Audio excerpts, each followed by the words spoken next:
Asante kwa kuendelea kwa nasi. Karibu tuendelee kujuzana iliyojiri kwenye ugo michezo na burudani. Habari za usiku. Jina langu ni Kennedy Moses. Kikosi cha timu ya soka Young Africans kimeendelea na mazoezi yake kwenye viwanja vya Amani Zanzibar, huku wachezaji wake wote waliokuwa katika timu za taifa wakijiunga na timu. Young Africans inajiandaa na mchezo wake wa kwanza wa kundi B katika ligi ya mabingwa barani Afrika dhidi ya AS FAR Rabat ya kule Morocco. Mchezo huo unaosimamiwa na shirikisho la soka barani Afrika CAF utachezwa kwenye uwanja wa Amani Zanzibar kuanzia saa 10 kamili jioni na kuonyeshwa mbashara kupitia kisimuzi cha Azam TV katika chaneli ya Azam Sports 4 HD iliyopo ndani ya kisimuzi cha Azam.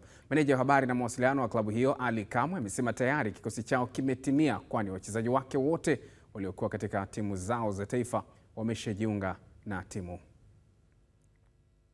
Kwenye mwendelezo wa maandalizi kuelekea mchezo wa Jumamosi, mchezo wa kwanza wa ligi ya mabingwa barani Afrika hatua makundi, kundi B, ambalo sisi Young Africans tumepangwa hapo na vigogo wenzetu wa mpira barani Afrika.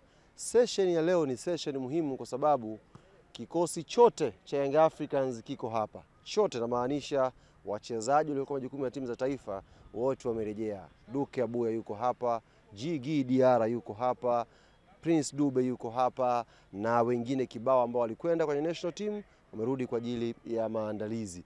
Pamoja na hilo, Mwalimu Pedro ameendelea kusisitiza maandalizi haya ni maandalizi ambayo yanalenga furaha za mashabiki na wapenzi wa klabu yetu. Hivyo wachezaji wanataka kufocus kwa 100% ili mashabiki ambao watakuja kujaza uwanja wa New Aman Complex wasiondoke vichwa chini. Tuondoke tukiwa na matokeo mazuri. Nikuombe shabiki, wanachama na mpenzi wa Young Africans, tununue tiketi mapema. Jumamosi ni siku ya kufurahi. Jumamosi ni siku ya kuanza na pointi 3 inshallah kwenye hatua ya makundi. Tukisalia hapo, baadhi ya wanachama wa Young Africans kutoka visiwani Zanzibar wamesema watahakikisha wanahamasishana kujaza uwanja wa Amani katika mchezo wao wa kundi B ligi ya mabingwa barani Afrika dhidi ya AS FAR Rabat ya kule Morocco Jumamosi hii. Tumejipanga vizuri, tumejiweka vizuri, tuko sawa, good, very good. Kwa hiyo hakuna tatizo aina yoyote itakaloweza kujitokeza zaidi ya ushindi. Kwa maana wana Yanga, wanachama na viongozi wenzetu, pia tushikamane, tuwe pamoja, tuachane na kelele. Basi tushikamane na ushindi upo, inshallah Mwenyezi Mungu akitujalia, basi tutapata ushindi. Na sisi tumejipanga kama wanachama, tunahakikisha uwanja tunaujaza. La kwanza kuisupport timu. La pili tunamshukuru Mheshimiwa Rais kuandalia kiwanja chetu sasa kinakubalika, kinaonekana na mechi zinachezwa. Na muda si mrefu tutawakaribisha kuna kwenye zingine Fumba. Kishika hatua nzuri mtakiona na tutacheza mashindano makubwa. Njoo uangalie goli zinapoingia. Goli zinapoingia na tutafika mpaka robo finali. Kwa upande wetu tuko katika maandalizi makubwa sana. Na maandalizi ambayo kwamba kwanza timu yetu tumeshaipokea na tunazidi kuiombea dua, na dua hizi zitaendelea mpaka Mwenyezi Mungu atakapoja ajalie siku ya Jumamosi tunaibuka pale na ushindi mkubwa ambao kwamba utaleta furaha katika Tanzania hii. Tuingie kwa wingi, tuhamasishe mchezo ili vijana wetu waweze kushinda. Na tunaamini hilo linawezekana sana kwa sisi Yanga, hasa tunapocheza Zanzibar. Nao baadhi ya mashabiki wa Young Africans kutoka hapa Dar es Salaam, wao wameelezea matumaini yao ya kushinda mchezo wao dhidi ya AS FAR Rabat ya kule Morocco utakaochezwa Jumamosi katika uwanja wa Amani kule Zanzibar. Sipendi sana zile rangi ambazo zimeng'aa. Napenda jambo kidogo imepoa. Jamani, kusema ukweli huu ni mkali. Huu unaombea kabisa mkopo. Yaani ukiwa serious unaombea mkopo. Yaani mtu akiamua kunyima basi ni mbaya. Mimi najua tutauheshimu mchezo na nina imani mkubwa sana na kikosi changu kutokana na uwezo wa wachezaji wangu walivyo, na nina imani pia na kocha, uongozi mzima. Nadhani tutafanya vizuri. Uzi ni mkali, acheni mambo ya mtandaoni. Kwa kifupi uzi ni mkali kama mnavyoona, material mazuri. Kila kitu kizuri. Kwa kifupi jamani, tuje tununue jezi, tukutane Zanzibar, mambo mazuri yanafuata. Tutakuwa mchezo mzuri sana kwa sababu tunakutana na timu ambayo na yenyewe pia ina historia nzuri kwenye mashindano haya, na sisi wenyewe Yanga tupo vizuri, ndio maana tumepangwa kwenye kundi lile na timu zote ni nzuri. Na kikosi chetu pia ni kizuri. Tunaamini tutafika mbali na kikosi chetu na mchezo wa Zanzibar utakuwa ni mzuri sana. Mechi itakuwa ni ngumu kwa sababu timu zote ni kubwa. FAR Rabat sio timu ndogo, pale Morocco ni timu ambayo inafanya vizuri hata sasa hivi. Kwa hiyo kimsingi kwa jinsi Yanga ilivyojipanga na jinsi uwezekano upo mkubwa wa kupata ushindi ni kwa jinsi wachezaji ambao wanaperform sasa hivi. Sisi hatuna wasiwasi. Mashindano kweli ni makubwa na sisi kwa uzoefu tulionao tunakwenda kupambana. Lakini matarajio makubwa ni ya ushindi. Hatuna wasiwasi, tuko vizuri. Kuangazia kwenye anga za kimataifa huko, timu za Tanzania zinafanyaje na taarifa nyingi kuhusiana na hilo. Tugeukie shirikisho la soka visiwani Zanzibar ZFF ambalo limesema timu 3 za Tanzania bara ambazo ni Young Africans, Azam FC na Singida Black Stars kuchagua uwanja wa Amani kuwa uwanja wao wa nyumbani katika mechi zake za kimataifa kunazidi kuifungua Zanzibar katika sekta ya michezo. Kizungumza na Mshike, katibu mkuu wa shirikisho hilo Hussein Ahmada amesema ni heshima kubwa kwa Zanzibar kupata nafasi ya uwanja wake kutumiwa katika hatua ya makundi CAF. Timu 3 kutoka Tanzania bara, klabu ya Yanga Sports Club, timu ya Singida Big Star pamoja na timu ya Azam Football Club zimechagua kutumia uwanja huu wa Amani Complex kama uwanja wao nyumbani katika michezo hii ya hatua ya makundi ya kombe la klabu bingwa Afrika kwa maana timu ya Yanga, lakini pia kombe la shirikisho Afrika kwa maana timu ya Azam pamoja na timu ya Singida. Ni heshima kubwa naweza kusema hivyo kwa Zanzibar kuweza kupata nafasi nyingine ya kihistoria kuweza kuhost michezo mikubwa kama hii katika ngazi ya hatua ya makundi.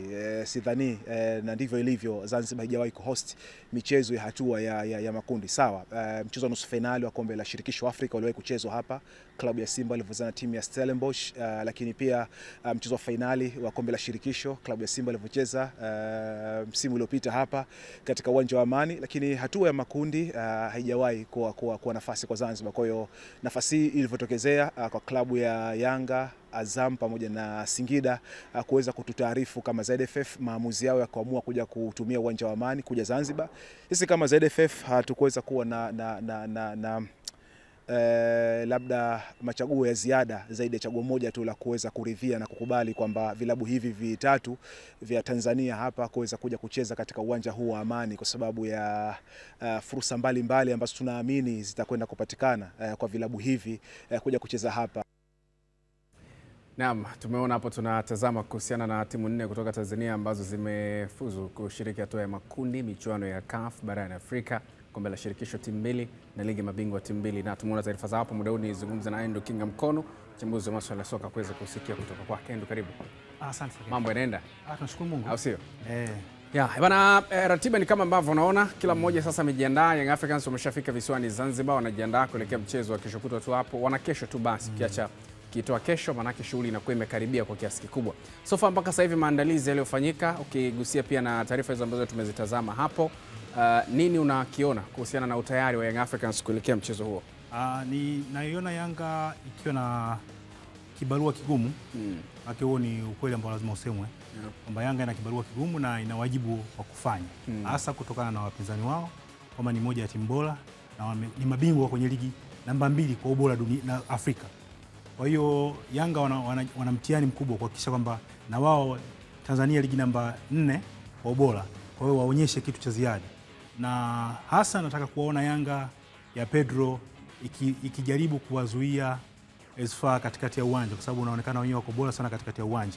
Na vile vile kipa Djigui Diarra anatakiwa awe kwenye ubora sana katika mechi hii, kwa sababu watu hawamzungumzi sana, wanazungumza kina Pacome, kina Cham na kina Mzize na wengine ambao wako kwenye kikosi cha Yanga, lakini Djigui Diarra watu hawamtaji sana, lakini ni mtu muhimu sana kwenye safari ya Yanga mpaka kufika hii hatua. Djigui Diarra amekuwa na mchango mkubwa sana. Ukiangalia mechi zao 2 zilizopita, Yanga hawakuwa vizuri, waliruhusu watu wawafikie sana golini.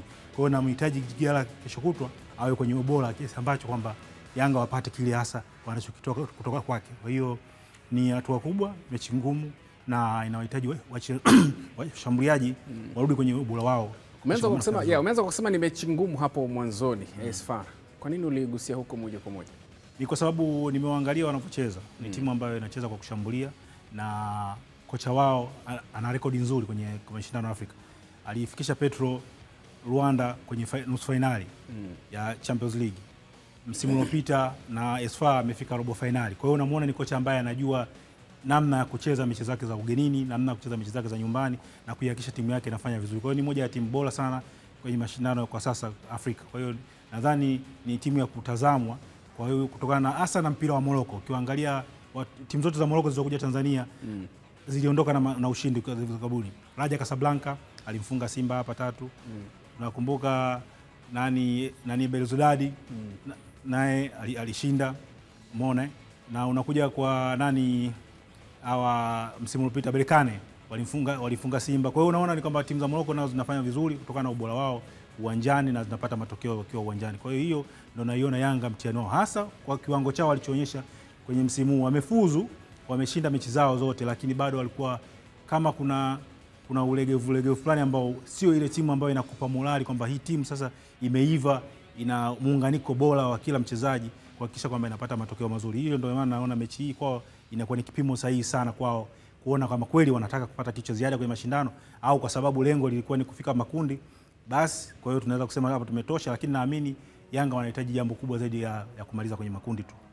Na ukiacha hiyo ambayo tumeligusia, mchezo wa Young Africans utapigwa saa 10 kamili jioni dhidi ya Asfar, moja kwa moja kutoka Amani kule Zanzibar, na utakuwa live kwenye channel zetu za michezo. Azam Sports 4 ndio ambayo itakuletea mchezo huo. Lakini Belouizdad watakuwa mzigoni dhidi ya Singida Black Stars. Ngoma itapigwa saa 4 kamili usiku. Ni miongoni pia mwa mechi ambazo tutazishuhudia. Pengine tugusie pia hii kidogo. Ukijaribu kuangalia kombe la shirikisho nako kutakuwa kuna mechi, kwa mfano Singida anaanzia ugenini. Ni mechi ngumu kwa Singida kwa sababu wao wanashiriki kwa mara ya kwanza kwenye mashindano haya. Kwa hiyo hii ni mechi ina ushindani kwao. Hasa kikubwa kinachowabeba ni mwalimu Gamondi, ana sifa nzuri, anajua mashindano ya Afrika, alikuwa na Yanga, alikuwa na Belouizdad wenyewe, alikuwa afundisha, anaijua tabia mpira wa Algeria. Kwa hiyo anakwenda kwenye mechi kwenye nchi ambayo anaifahamu vizuri. Na Singida ina watu, kuna Chama, kuna Aucho, kuna Shakei, wote wana uzoefu wa kutosha kucheza mashindano ya kimataifa. Kwa hiyo kwa kikosi chao Singida wanaweza kuonyesha ushindani, lakini bado wenyeji wana nafasi kubwa kutokana na historia yao na rekodi zao za hivi karibuni katika mashindano wakiwa nyumbani. Kwa hiyo nawapa nafasi kubwa Singida waangaike kusipoteza mchezo huu. Wakipata sare kwao ni mafanikio makubwa, lakini Belouizdad wana nafasi kubwa kwa sababu wako nyumbani ya kufanya vizuri kwenye mchezo huu. Haya, tuangalie mechi zingine kwa sababu ukiacha hizi Young Africans na Belouizdad, huko ndo Msimbazi Simba pia weekend hii watakuwa mzigoni, lakini nikukumbushe tu kwamba huu ni mshike. Endelea kuwa nasi hapo, usiondoke.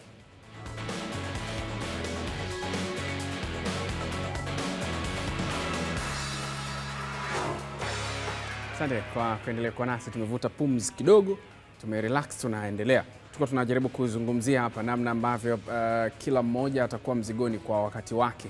Tumewatazama Yanga, tumewatazama pia Singida Black Stars, na hawa ni Simba. Hii ngoma itakuwa Jumapili tarehe 23. Simba watakuwa mzigoni dhidi ya Petro Atletico Benjamin Mkapa, Dar es Salaam. Kwa namna ambavyo umeona maandalizi mpaka sasa, ukigusia pia Simba ni mwana finali wa kombe la shirikisho msimu uliopita, anakwenda kumenyana na Petro ambaye umemgusia hapo. Mechi nyingine ya ushindani. Hasa Petro katika mechi zake zilizopita ameshinda mechi zote za ushindi mkubwa. Ana magoli kama 6 hivi, amefunga 9, amefunga kwenye mechi zake za kufuzu mpaka kufika kwenye hii hatua ya makundi. Kwa hiyo ni timu ambayo haijaruhusu goli. Kwa hiyo anakuja kwenye mchezo huu akiwa anajiamini zaidi, ameshinda ugenini mechi zake na nyumbani vivyo anapata vizuri, anafanya vizuri. Na Simba mwaka huu hakuanza vizuri mechi zake za nyumbani. Ana sare 2 nadhani ametoa hapa nyumbani. Kwa hiyo unamuona Simba bado anajitengeneza. Pantev ana kitu anakitengeneza kipya. Lakini kwa sababu wamefika kwenye makundi na Simba lengo lao mwaka huu wameshaweka bayana kwamba wanataka kucheza nusu finali. Nusu finali unachezaje kwa kuhakikisha unashinda mechi kama hii ya Petro. Mechi ngumu yenye ushindani lakini unapata matokeo nyumbani. Simba wanahitaji kuwaona wakina Soa akiwa katika viwango vyao bora. Kipa Yakubu Suleiman ana jukumu kubwa la kusahau yote yaliyopita kwenye mechi iliyopita Taifa Stars na kurudi katika akili yake ya mchezo ili kuhakikisha kwamba timu inafanya vizuri kupata matokeo ya kuweza kusonga mbele, la sivyo kwa sababu yeye ndo anabeba timu. Kama sasa hivi yuko nje, atakuwa nje kwa miezi 3 wanasema. Kwa hiyo yeye ndo anabeba timu. Kwa hiyo hili yeye ndo mwenye timu hasa, na Simba inaruhusu wapinzani kufika golini kwao. Kwa hiyo yeye anataka kuwa bora hasa kwenye kuanzisha mipira na vile vile kwenye kudaka kwake, ambao sina tatizo kwenye kudaka zake. Changamoto hasa watu wanapokuja tumezidiwa, tunarudi kwa goalkeeper wetu ili aanzishe move. Hiyo ndio imekuwa na changamoto kwake. Kwa hiyo naamini kwamba Pantev na jopo lake la makocha wa makipa watakuwa tayari wamemwambia kipa atulie, aje kwenye mchezo. Nadhani akiwa kwenye kiwango bora Yakubu, Simba ina nafasi nzuri ya kupata matokeo kwenye mchezo huu na michezo mingine inayokuja. Sio. Maniema Union wao watakuwa mzigoni na wamewakaribisha matajiri wa jiji Azam FC. Hivi sasa tunapozungumza Azam FC wapo Congo DR ambako watakuwa mzigoni dhidi ya Maniema. Timu ya Jefte Kitambala anawatumikia Azam FC sasa hivi dhidi ya waajiri wake wa zamani. Ni mechi ya Kitambala kwa sababu yeye anakwenda pale akiwa ana ndugu zake anawajua, alikuwa nao msimu uliopita na sasa yuko Azam, lakini amekuja Azam kwenye mechi za kufuzu amefunga magoli, lakini aina wapinzani wake tunaona kwamba mechi kidogo zilikuwa kwake ziko nyepesi kuliko uwezo wao. Azam alikuwa bora kuliko wapinzani wao. Unaona? Kwa hiyo sasa hiki ni mechi nyingine ngumu.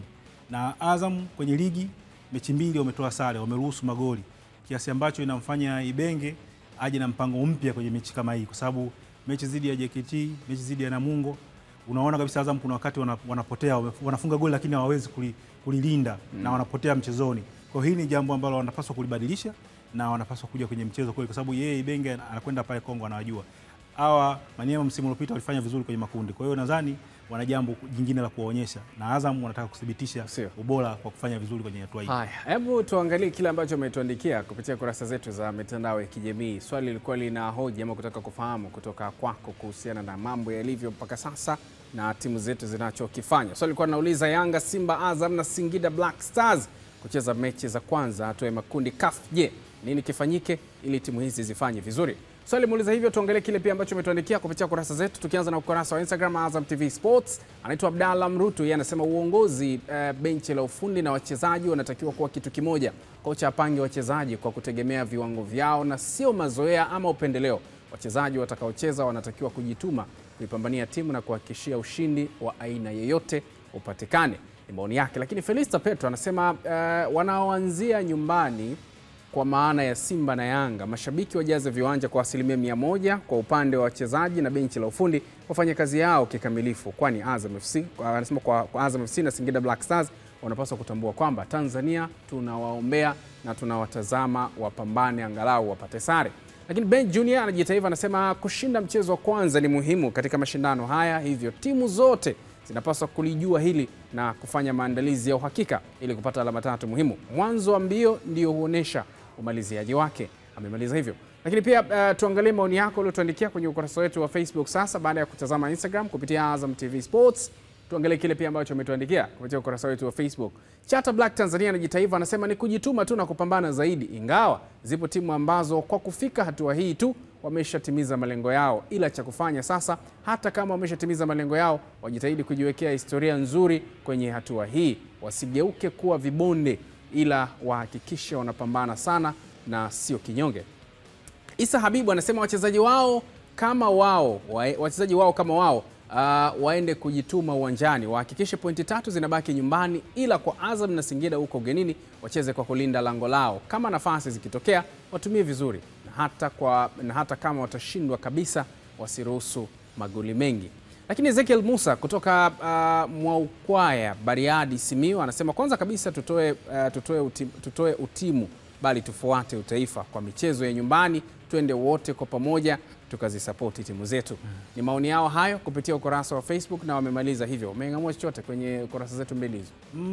Wao kwa ujumla wamezungumza mashabiki kujitokeza uwanjani kwa timu ambazo zitacheza Tanzania, na wale wanaocheza ugenini wajihakikishe kwamba wapoteze, na hiyo ndio jambo kubwa. Unajua wanapocheza michezo ya Afrika, ukiwa nyumbani ndio sehemu ya kufanya vizuri zaidi. Ugenini ukipata sare inakusaidia, lakini nyumbani hakikisha unashinda. Na kikubwa mshabiki mchezaji wa 12. Kwa hiyo kama washabiki watajitokeza kwa wingi na kuwapa support wachezaji wao na kuwashangilia, sio kuwazomea. Maana mkwenda uwanjani wengi mkaenda kuwazomea. Sasa hiyo inakuwa tatizo. Waende wakawashangilie. Makosa yanatokea, ni sehemu ya mchezo. Wavumilie, dakika 90 ziamue. Basi timu naamini zitafanya vizuri. Kuna nafasi ya Tanzania kufanya vizuri kwa mashindano haya. Sio. Shukrani sana Endo. Tutapata saa mwingine wa kujadili mengi zaidi. Naam, tuendelee kusalia hapo tukiendelea kuangazia mengine tulionayo mezani. Na baada ya kuibuka na tuzo ya goli bora la mwaka barani Afrika kwenye tuzo za shirikisho la soka barani Afrika CAF zilizofanyika jana usiku kule Morocco, mshambuliaji wa timu ya Africans Clement Mzize ameonyesha kufurahishwa na ushindi huo, huku akiwashukuru mashabiki na wapenzi wa soka kwa kuonyesha ushirikiano wa kutosha kwake.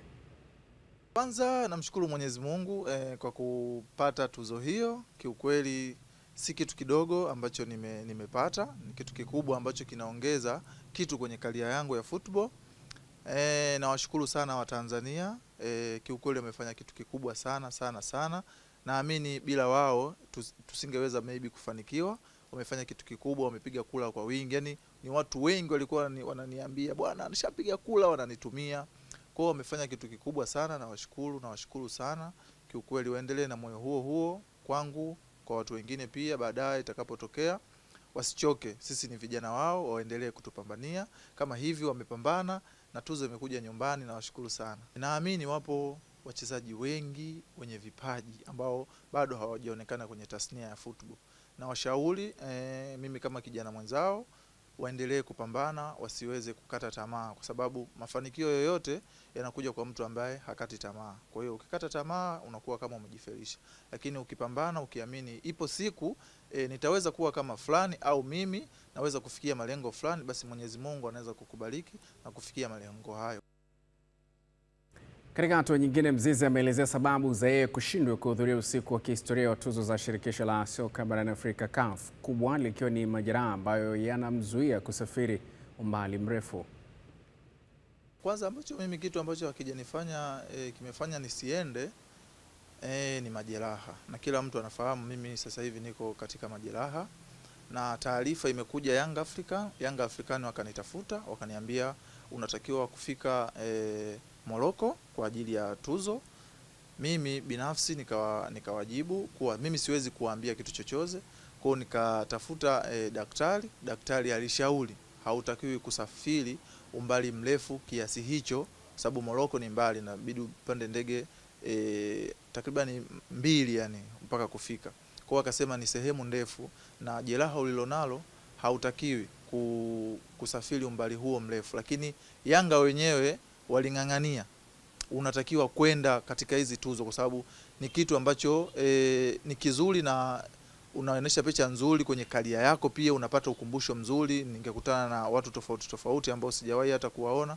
Kwa hiyo wao wenyewe waliumia kwa nini mimi sikwenda kwenye hizo tuzo, lakini nilimsikiliza daktari wangu kwa sababu yeye ndo ananiangalia na niko chini yake. Yeye alivyonishauri hautakiwi kwenda kwa sababu ni kitu kizuri kweli, lakini tunaangalia afya yako pia.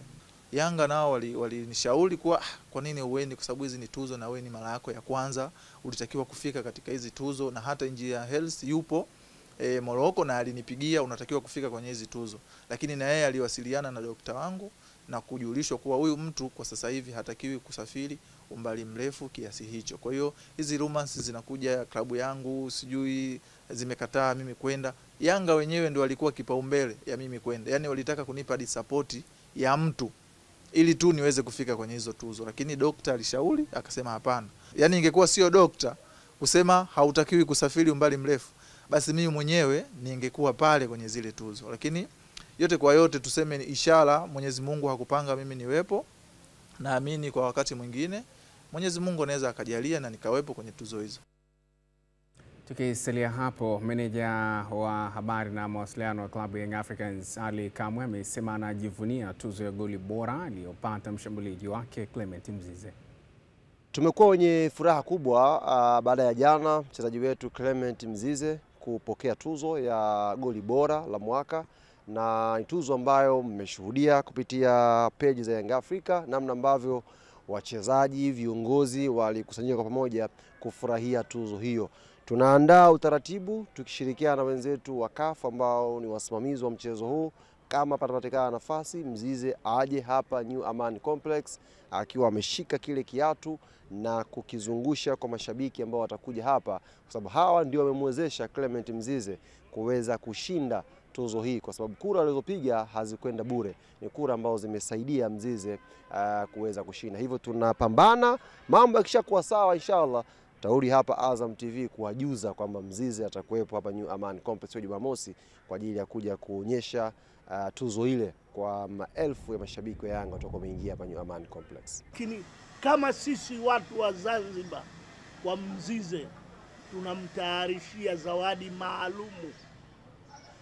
Akishapona akiwa anaweza kutembea vizuri na nini, atakuja Zanzibar, tutampokea na tutampa ile zawadi ambayo tumemtayarisha. Na pengine tunaweza tukamwomba rais wa Zanzibar atuwakilishe tumkabidhi. Tunampongeza mchezaji wetu Bwana Walidi Clement Nzinze, swahiba wetu huyu, mchezaji wetu huyu ambaye ni zao letu, tunda letu, tumemlea, ameweza kutuheshimisha, kuiheshimisha Yanga na Tanzania kwa ujumla kwa kuweza kuchaguliwa na tunasema wenye mpira wao huko, kwa goli lake ndio goli bora, na tena goli ambalo tumeifunga timu kubwa. Ameifunga timu kubwa, timu ambayo TP Mazembe inafahamika Afrika nzima na duniani kwa ujumla. Kwa hiyo hili vile vile tunamfariji na tunamuombea dua Mwenyezi Mungu amjalie, ampe nguvu na afya njema, aweze kupona haraka katika jeraha lake ili arudi katika kuungana na wenziwe, ili gurudumu la michezo na maendeleo yapatikane kwa ujumla inshallah. Naam, hivyo ndivyo ambavyo tunakamilisha nusu saa ya kwanza ya mshike mshike leo, lakini bado niko na wewe kwa sababu tuna nusu saa nyingine ya kuendelea kujuzana iliyojiri kwenye uga wa michezo na burudani. Nimekujuza mengi ikiwemo pia maandalizi ya timu kutoka hapa Tanzania ambao wataanzia nyumbani, Simba na Yanga kuelekea michezo yao ya weekend hii. Lakini pia tumewatazama Azam FC pamoja na Singida Black Stars ambao wao wameanzia ugenini. Tukirejea kwenye nusu saa ya pili ya mshike mshike, miongoni mwa yale ambayo nitakuja kukuarifu ni pamoja na haya. Simba Sports Club yaendelea na hamasa za mashabiki kuelekea mchezo wake wa ligi ya mabingwa barani Afrika dhidi ya Petro Atletico de Luanda. Na ligi kuu NBC kuendelea kesho kwa michezo miwili kupigwa. KMC watawakaribisha JKT Tanzania na Mungo ukiwakaribisha Dodoma Jiji. Huu ni mshike mshike, endelea kuwa nasi usiondoke.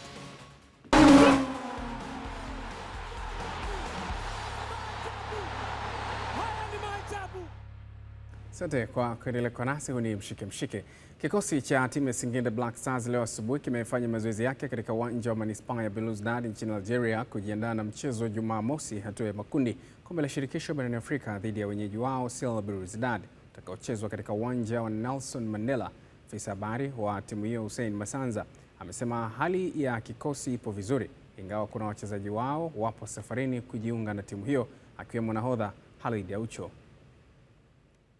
Bwana, ni siku ya tatu ndani ya Algiers, Algeria, ikiwa tuko hapa mahususi kwa ajili ya mchezo wa kombe la shirikisho Afrika hatua ya makundi. Kwa mara ya kwanza Singida Black Stars wanacheza mechi yao ya CAF na wanakwenda kufungua dhidi ya CR Belouizdad siku ya Novemba 22 katika uwanja wa Nelson Mandela.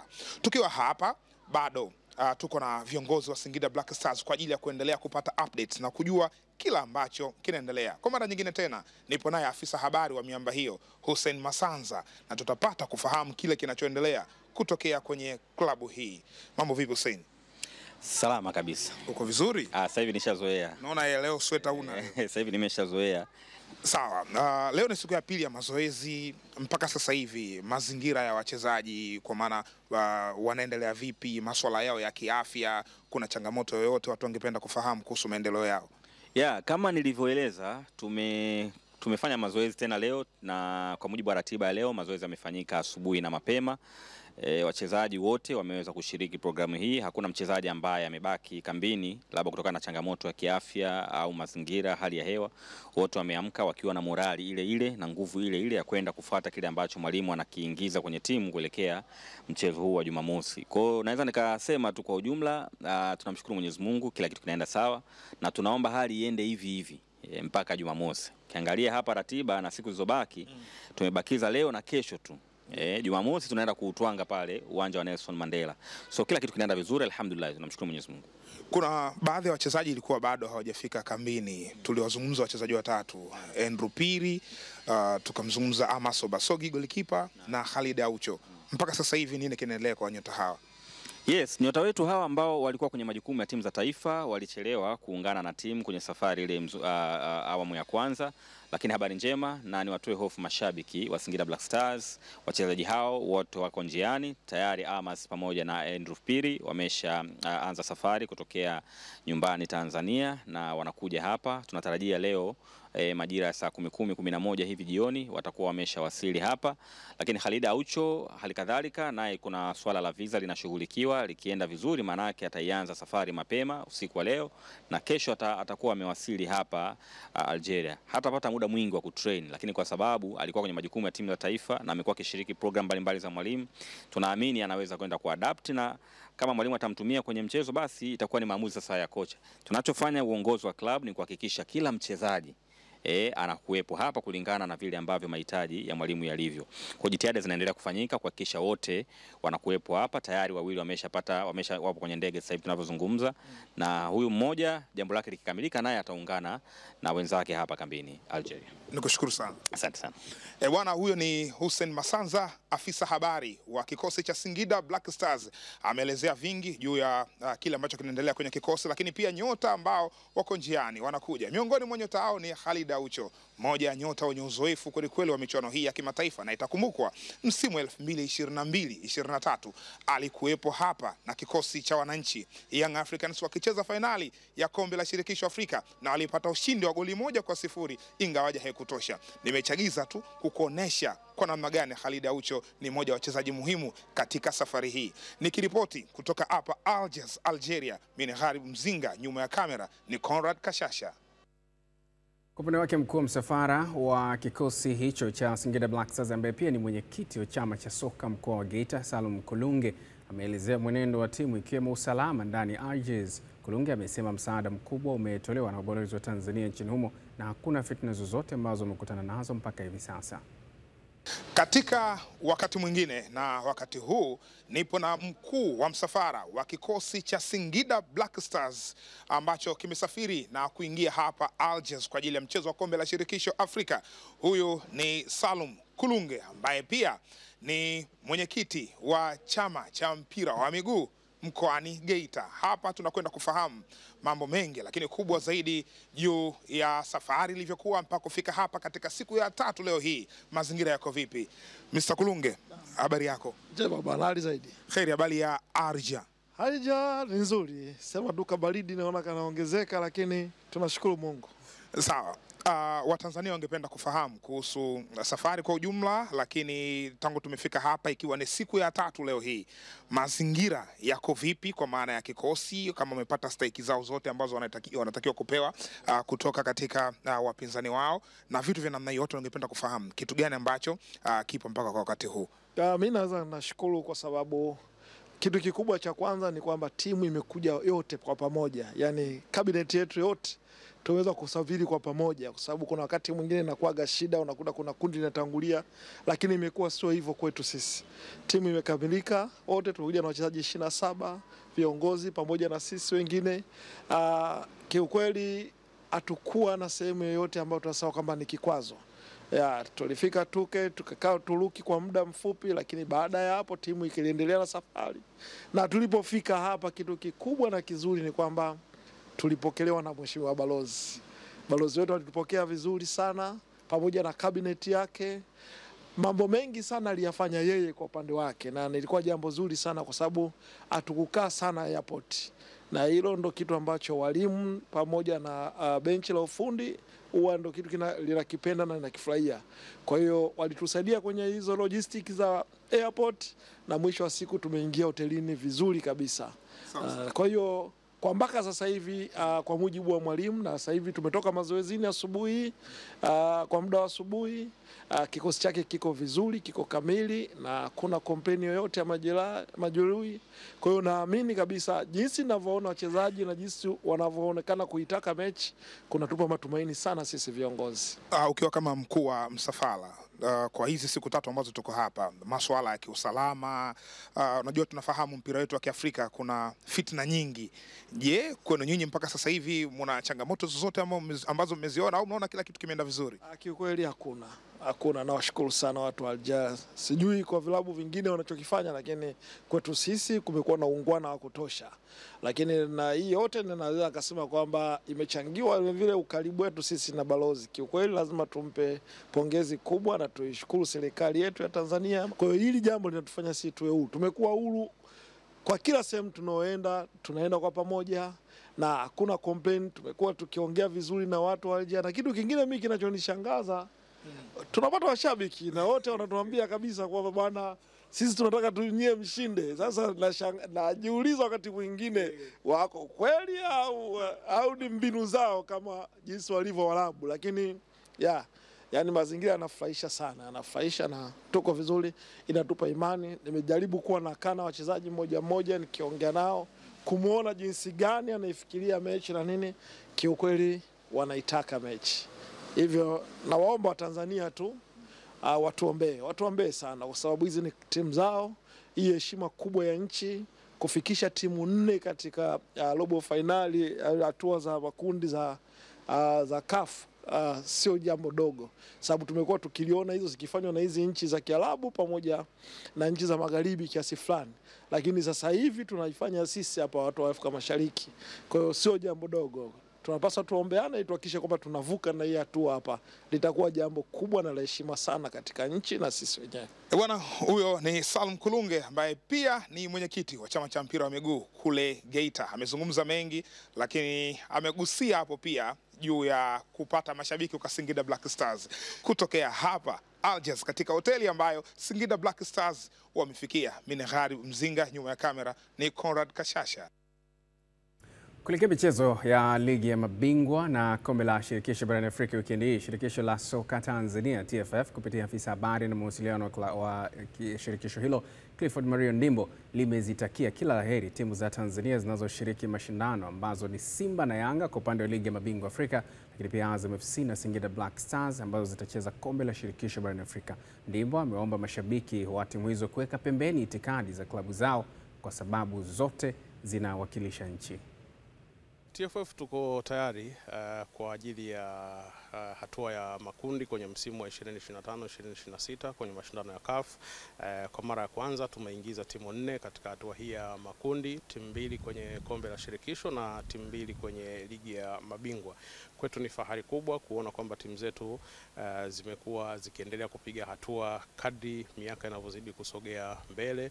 Tokea uongozi wa Rais Wallace Karia umeingia madarakani, kusema kweli tumekuwa tunapiga hatua sana. Kwa hiyo kwenye msimu huu timu zetu 2 za kombe la shirikisho zenyewe zinaanzia nje ya Tanzania, na wiki moja baadaye watakuwa wako hapa nyumbani, na timu 2 za ligi ya mabingwa kwa maana ya Simba Sports Club na Young Africans wenyewe wanaanzia nyumbani. Simba Jumapili uwanja wa Benjamin Mkapa na Young Africans wao watatangulia Jumamosi kwenye uwanja wa Aman. Kwetu tunazitakia kila la kheri timu zote 4 ambazo zinacheza katika mashindano haya ya CAF, lakini katika maeneo yote timu hizi tumekuwa tunashirikiana nazo kwa karibu sana kuhakikisha kwamba wanafika mbali na ikiwezekana kuweza kuchukua ubingwa kombe la shirikisho, ligi ya mabingwa. Kwa hiyo tunaamini kwamba kwa namna ambavyo wamefanya usajili, kwa namna ambavyo performance zao zilivyo, tunaamini kwamba watafanya vizuri sana katika msimu huu wa 2025-2026. Na waomba wadau tuendelee kuzipa ushirikiano timu hizi kuhakikisha kwamba tunafanya vizuri, kwa sababu timu zote zinapeperusha bendera ya Tanzania. Ni mshike, endelea kwa nasi, usiondoke.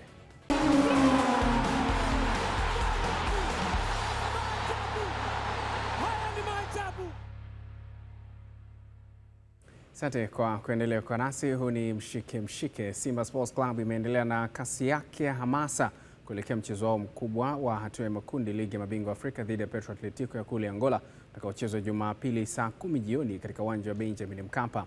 Hamasa hizo zinaendeshwa na meneja wa habari na mawasiliano wa klabu hiyo Ahmed Ali, ambapo leo zimeanzia eneo la Magomeni Mikumi katika tawi maarufu la Mpira Pesa. Nimefurahi sana kufanikisha uzinduzi wa tawi hili, na mimi nalitabiria makubwa sana tawi hili, na mnatakiwa kufanya mambo makubwa sana kwenye tawi hili. Kuanzia sasa hamtakiwi kukosa mechi yoyote ya Simba, na ninyi ni wenyeji wetu tunapocheza mechi zetu za nyumbani katika uwanja wetu wa nyumbani wa Meja Jenerali Samuyo. Nyie mkija tu Benjamin Mkapa siku hiyo, tunapata ushindi mnono kweli kweli.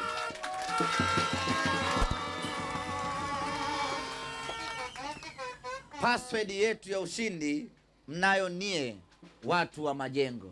Kwa hiyo msibaki nyumbani siku hiyo. Tunaamua kuja kuweka kambi huku, kuja kuwahimiza, kuwasisitiza na kuwaomba ikibidi, na kuwakumbusha ya kwamba jukumu hili la kwenda uwanjani, jukumu la kwenda kuishangilia Simba yetu ni jukumu letu sote. Lakini iko njia rahisi zaidi ya kwenda uwanjani. Nayo ni njia ya kuondoka kwa pamoja. Ni njia ya kwenda uwanjani pamoja. Wakazi wa hapa Goba ambao si wanachama wa tawi letu la hili Majengo, lakini wana mpango wa kwenda Benjamin Mkapa siku hiyo, nanyi mnaruhusiwa na mnakaribishwa kuja hapa tawini kutoa michango yenu ili tuondoke pamoja kuelekea uwanjani siku ya tarehe 23. Wakati huo wapinzani wa Simba katika mchezo wa Jumapili, Petro Atletico ya kule Angola wanatarajiwa kuwasili nchini kesho, kama anavyothibitisha meneja wa habari na mawasiliano Ahmed Ali. Timu ya Petro Atletico di Luanda wanataraji kuwasili siku ya tarehe 21 usiku na ndege yao ya kukodi. Awali walitoa taarifa kwamba wangewasili tarehe 19, lakini taarifa ambayo wametuletea hivi sasa ni kwamba watawasili siku ya tarehe 21 usiku kwa ajili ya mchezo huo. Ahmed Ali, meneja habari na mawasiliano wa Simba Sports Club. Wakati hayo akiendelea, katibu mkuu wa zamani wa Simba Mwina Seif Kaduguda maarufu kama Simba wa Yuda amejitokeza na kutoa mtazamo wake kuelekea mchezo wa Jumapili dhidi ya Petro Atletico, hatua ya makundi ligi ya mabingwa barani Afrika, kubwa akisisitiza umoja na mshikamano ili malengo ya timu kufikiwa kirahisi msimu huu katika mashindano haya ya kimataifa. Mimi naamini kitu kimoja. Tunapokuwa na klabu kubwa kama Simba, umoja, mshikamano na upendo ni jambo kubwa sana. Na kwa sababu tumefanya kikao juzi cha baraza la washauri la Simba Sports Club, tumeweka vizuri mambo, na kwa muda mrefu sijawahi kuhudhuria, lakini nilivyopata mwaliko juzi nimekwenda kuhudhuria, kwa sababu siwezi kuisaidia Simba nikiwa nje ya Simba. Ni lazima niwe ndani, nitoe mchango wangu katika umoja na mshikamano, kwa sababu slogan ya Simba ni nguvu moja. Kwa hiyo huwezi kuisaidia Simba ukiwa nje. Sasa ninachosema kuanzia sasa mechi zinazokuja mbele, Simba tutakuwa kitu kimoja, na tukiwa kitu kimoja ni vigumu sana kuishinda Simba. Hakikishia wana Simba watoe ushirikiano. Tunapotakiwa kwenda uwanjani, twende tukaujaze uwanja wa Benjamin William Mkapa, na ndio desturi yetu na ndio mila ya Simba Sports Club. Hakuna klabu inayojaza Na tugeukie ligi kuu NBC sasa, ambapo baada ya mapumziko ya kalenda ya FIFA, moja kati ya mchezo wenye mvuto mkubwa ni kati ya KMC wana Kino Boys wakiminyana na maafande wa JKT Tanzania, mchezo ambao utapigwa kesho jioni katika uwanja wa KMC Complex Dar es Salaam. Kocha mkuu wa kikosi cha KMC Masio Maximo amezungumzia utayari wa kikosi chake kuelekea mchezo huo. We did some changes, even formation to try make something different for the next game. Tumefanya mabadiliko kadhaa yakiwemo ya mfumo kujaribu kufanya kitu cha tofauti katika mchezo ujao. Tulikuwa na mchezo wa kirafiki dhidi ya Yanga wikendi iliyopita na tulifanya vizuri na kutupa matumaini kwenye mchezo ujao dhidi ya JKT. Nafahamu JKT ni timu nzuri, imeimarika vilivyo na ina mashambulizi ya haraka, lakini tumejifua kuwakabili. Napenda kualika mashabiki wa Kinondoni kuja kutuunga mkono. Tuna michezo miwili muhimu, licha ya kuwa michezo yote ni muhimu, ila hii miwili dhidi ya JKT na unafuata lazima tukusanye alama ili turudi kwenye nafasi yetu halisi.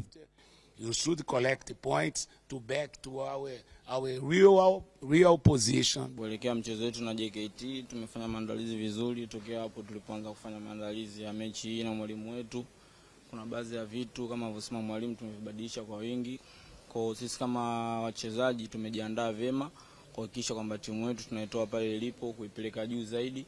Kwa hiyo tumefanya kila kitu kufuata maelekezo ya mwalimu. Kwa hiyo tunachofanya sasa hivi ni kuwa tunajua tulipo. Kwa hiyo tunafanya bidii kubwa ili kuweza kuipanisha timu yetu juu ili tuwe na matokeo mazuri. Kikubwa sisi kama wachezaji tuna morali ya juu kuelekea mchezo na imani kwa juhudi yetu na kwa uwezo wa Mungu kesho tutapata ushindi. Kwa upande wa mafande wa JKT Tanzania, wao wamejipanga kuchukua alama 3 za mchezo wa ligi kuu NBC dhidi ya wenyeji wao watoza ushuru manispaa ya Kinondoni, ingawa wanajua utakuwa mchezo mgumu. Sisi kama JKT Tanzania tumejiandaa vizuri na mchezo dhidi ya KMC hapo kesho. Mara baada ya kumaliza mchezo wetu na Simba kwa kupoteza magoli mawili kwa moja, tunarudi tena kwenye mchezo mwingine dhidi ya KMC. Mimi naamini KMC ni timu nzuri, ni timu ambayo haijapata matokeo katika michezo yake kadhaa iliyopita, lakini hata sisi hatujawa na muendelezo mzuri kutokana na mechi moja kati ya michezo yote tuliocheza tumeshinda mchezo mmoja, tumesale michezo 4 na tumefungwa mchezo mmoja. Sio mwenendo mzuri, lakini ni mwenendo mzuri pia. Ninaamini katika mchezo wetu wa kesho dhidi ya KMC, kwa namna ambavyo tumejiandaa na ubora wa KMC ulivyo na sisi tulivyojiandaa, naamini kweli kwa uwezo wa Mwenyezi Mungu tutapata matokeo katika mchezo wetu wa kesho. Tunaamini KMC sio timu mbaya, ni timu ambayo inacheza vizuri, haipati matokeo ya ushindi. Kwa hiyo kucheza na timu za namna hiyo sio kazi rahisi, ni kazi ngumu, kwa sababu kwa namna yote kila mchezaji wao mmoja atakayepata nafasi anaamini ajitolee kutafuta alama 3. Sio timu, sio mwalimu, sio wachezaji ambao wanatamani timu yao kufungwa. Hali iko sawa kwa wachezaji wote na panapo majaliwa kesho Mungu akituamsha salama basi tutaenda kukifanya ambacho tumeelekezwa. Sisi kama wachezaji kikubwa tukiwa kambini, tukiwa mazoezini tunarekebishana kitu gani tumekosea na kisiwezi kujirudia tena, na ndio maana walimu wapo kwa ajili ya kufanya kazi hiyo ya kuturekebisha kitu gani ambacho tunakosea na yani kutojirudia tena katika mchezo unaofuata. Naamini kesho panapo majaliwa tutafanya vizuri inshallah. Ni Valentino Mashaka huyo. Wauaji wa Kusini na Mungu FC kesho majira ya saa 1 jioni watakuwa dimba la nyumbani majaliwa kuivaa Dodoma Jiji FC katika mchezo wa ligi kuu NBC. Kocha mkuu wa kikosi hicho Juma Mgunda na kiungo mshambuliaji Pius Biswita wamezungumzia maandalizi yao kuelekea mchezo huo. Mechi hii itakuwa ni tafu kutokana na umuhimu wa alama zilizo katika mchezo ule. Kwa hiyo tunajua kabisa kwamba ni mechi ambayo inahitaji alama kwa timu zote mbili. Kwa hiyo ni mechi ambayo kutokana na how the stand ilivyo utajua kabisa kwamba mechi ya kesho itakuwa na uzito kiasi gani. Kwa hiyo kwa kuelewa hiyo na kufahamu hivyo umuhimu wa mechi hiyo tutakuwa tumechukulia kikamilifu tukiamini tunacheza na mechi ambayo itakuwa na ushindani yenye mahitaji yanayofanana na sisi. Kwa hiyo kwa maana hiyo ni kwamba kwa hiyo utayari wa kucheza mechi kama hiyo nikuhakikishie tu kwamba uko vizuri. Kubwa ni kuomba Mwenyezi Mungu tu kwamba watu waamke salama, watu wakashindane na mwisho wa yote mtu afanye vizuri na kupata matokeo yale kwa mazuri. Mwisho wa yote ni kumshukuru Mwenyezi Mungu na kumwomba Mwenyezi Mungu kwamba mechi kacheze salama na imalizike salama. Hilo ndilo kubwa. Kwa upande sisi wachezaji tunamshukuru Mungu, karibia wachezaji wote wako salama. Ambacho kingine tunamshukuru Mwenyezi Mungu, tumefanya maandalizi mazuri karibia ndani ya wiki. Kwa hiyo tumepata muda mzuri wa kutraining na pia tumepata muda mzuri wa kujifunza zaidi kuhusu Dodoma na mapungufu yao na uzuri wao. Kwa hiyo sisi tunachoamini ya mwaka jana yashapita, kwa sababu yale matokeo yaliyotokea mwaka jana ya draw yashapita. Sasa hivi tumejipanga vingine na tunaamini katika mbinu ambazo tumeelekezwa na walimu wetu tuweze kufanya vizuri katika mechi hii. Na kocha mkuu wa Dodoma Jiji FC Amani Josia amesema kikosi chake kipo tayari kwa mchezo wa kesho dhidi ya Namungo FC. Maandalizi yetu ya mechi yamekwenda vizuri na nafikiri tuna masaa tena ya baadaye kuja kuassess fine afya za wachezaji tuone ikoje, kwa sababu jana tulikuwa na training hapo Lindi, naona at least kuna 1, 2, 3 damage fulani hivi ambayo iliweza kupatikana. Tulikuwa na muda mzuri wa maandalizi kuelekea mechi kwa maana ya kuongeza utimamu wa mwili, lakini pia kwa maana ya kufanyia analysis ya wapinzani wetu ambao tunaenda kukutana nao. Kwa hiyo so far so good, wachezaji wameonyesha kwamba tuko katika hali nzuri pia katika maandalizi ya mechi hii. Mechi zote ni muhimu na mechi ni muhimu kwetu kutokana na jedwali jinsi lilivyo. Tumekuja kupambana katika mchezo huu ili tupate pointi 3 muhimu. Namungo imebadilika. Msimu uliopita na msimu wa sasa hivi ni tofauti kidogo kwa sababu wameongeza wachezaji. Wachezaji wengi ni vijana sasa hivi, wanapambana, wana energy. Kwa hiyo mchezo hautakuwa mchezo rahisi, utakuwa mchezo mgumu. Wapenzi wa masumbwi Afrika Mashariki wanataraji kupata uhondo wa masumbwi kwenye mapambano yanayotarajiwa kufanyika jijini Nairobi, Kenya hapo kesho Ijumaa kuanzia saa 12 kamili jioni. Mapambano 10 yatakayohusisha mabondia kutoka maeneo mbalimbali duniani ikiwemo Tanzania yatarushwa kupitia chaneli ya Azam Sports 2 ambapo Tanzania itawakilishwa na mabondia 6 akiwemo Halima Vunjabei na Shaban Kaoneka. Siku ya kesho kuanzia majira ya saa 12 jioni jijini Nairobi tunatarajia kwenda kuwa na event ya masumbwi ambayo itahusisha mabondia kutoka maeneo tofauti hapa barani Afrika lakini pia nje ya mipaka ya Afrika. Lakini bahati nzuri kwetu ni kwamba kwenye hiyo event kutakuwa na mabondia 6 kutoka nchini Tanzania na miongoni mwao ni bondia Halima Vunjabei, mmoja kati ya mabondia wa kike ambao wanafanya vizuri sana nchini Tanzania kwa sasa kwa upande wa wanawake, lakini pia mbabe wa Karim Mandonga bwana Shaban Kaoneka pia ni Mtanzania mwingine ambaye anatarajia kuwepo siku ya kesho kwenye event ya masumbwi ambayo inatarajia kufanyika nchini Kenya, na sisi Azam TV tutakuwa live ama mubashara kuanzia majira ya saa 12 kamili kuwaletea kile ambacho kitakwenda kufanyika kwenye huo usiku wa masumbwi ambao unafanyika kule nchini Kenya. Lakini story kubwa kwenye hii event ni uwepo wa mmoja kati ya mabondia bora wa muda wote nchini Kenya, Fatma Zarika. Ni pengine kwa taarifa ambazo niko nazo, huyu ndio bondia pekee kutoka ukanda huu wa Afrika Mashariki kuwahi kuwa bingwa wa dunia wa mkanda wa WBC. WBC kama tunavyofahamu ni moja kati ya mikanda mikubwa 4 ya dunia. Sasa Zarika Fatma ndio bondia wa kwanza kutoka Kenya na ukanda huu wa Afrika Mashariki kuwa bingwa. Kesho atakuwa akicheza dhidi ya Mtanzania Halima Vunjabei. Hii ni fight ambayo inahusisha experience, uzoefu dhidi ya kipaji. Hii ni moja kati ya bouts ambazo watazamaji wa Azam TV watapata nafasi ya kwenda kuzishuhudia kupitia channel za Azam Sports HD kuanzia majira ya saa 12. Tukamilishe na muhtasari. Wachezaji waliokuwa timu za taifa wakamilisha kikosi cha Yanga Sports Club kipo kambini kusiwani Zanzibar, na huko Clement Mzize akiweka sababu za kutokwenda kwenye usiku wa tuzo. Kati yao kiendelea kikosi cha Singida Black Stars chaendelea na mazoezi yake nchini Algeria kijiandaa na mchezo wake dhidi ya CR Belouizdad. Na dereva wa mbio za magari za Formula 1 maarufu kama Langalanga Lewis Hamilton amejibu shutuma zilizotolewa na mwenyekiti wa Ferrari John Ekan. Mwisho mshike hii leo, mimi ni Kennedy Moses. Siku mwema.